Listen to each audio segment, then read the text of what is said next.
Hello everyone, আসসালামু আলাইকুম। আপনারা দেখছেন অনিস কিচেন থেকে। আজকে আমি আপনাদের সাথে শেয়ার করছি একটা ফাঁকিবাজি রেসিপি। আশা করছি এই রেসিপিটি আপনাদের কাছে অনেক বেশি ভালো লাগবে। এটা ফাঁকিবাজি হলেও অসম্ভব খেতে হয়, ভীষণ মজার। আপনার পরিবারের সকল মানুষকে খাওয়িয়ে দেখবেন যে এটা জাস্ট খাওয়ার পরে বলবে যে ওয়াও, অসাধারণ একটি রেসিপি।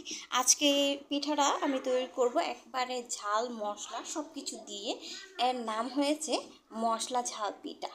আমি এখানে যে ব্লেন্ডারের ঝাড়ে আমি আতপ চাল ভিজিয়ে 1 কাপ আতপ চাল ভিজিয়ে তারপরে ব্লেন্ডারের ঝাড়ে ব্লেন্ড করে নিয়েছি। এখন আমি একটি মিক্সিং বলে ট্রান্সফার করে নিচ্ছি।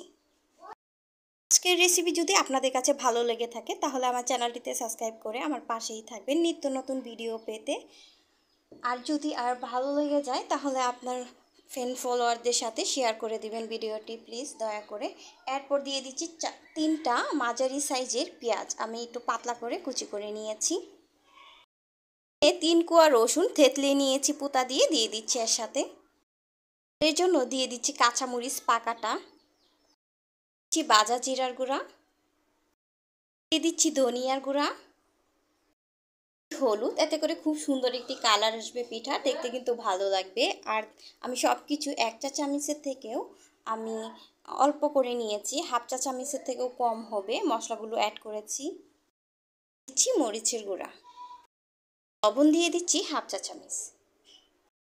সবগুলো উপকরণ খুব ভালো করে মিক্সড করে নিচ্ছি। মিশিয়ে নেওয়া হয়ে গিয়েছে, এখন পিঠাগুলো তৈরি করে নিচ্ছি।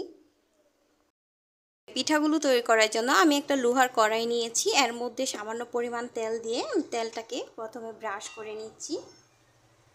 এরপর তেলটাকে গরম করে নিব, দিয়ে তেলটা গরম করে নিয়েছি। এখন আমি পিঠাগুলো তৈরি করে নিচ্ছি।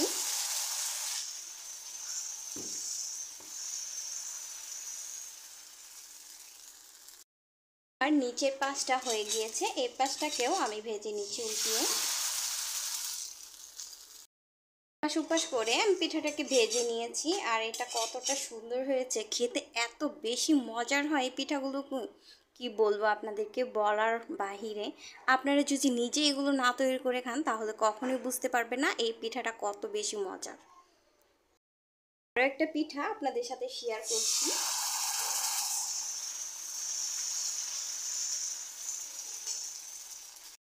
পিঠা হয়ে গিয়েছে, এভাবে করে আমি সবগুলো পিঠা তৈরি করে নিচ্ছি।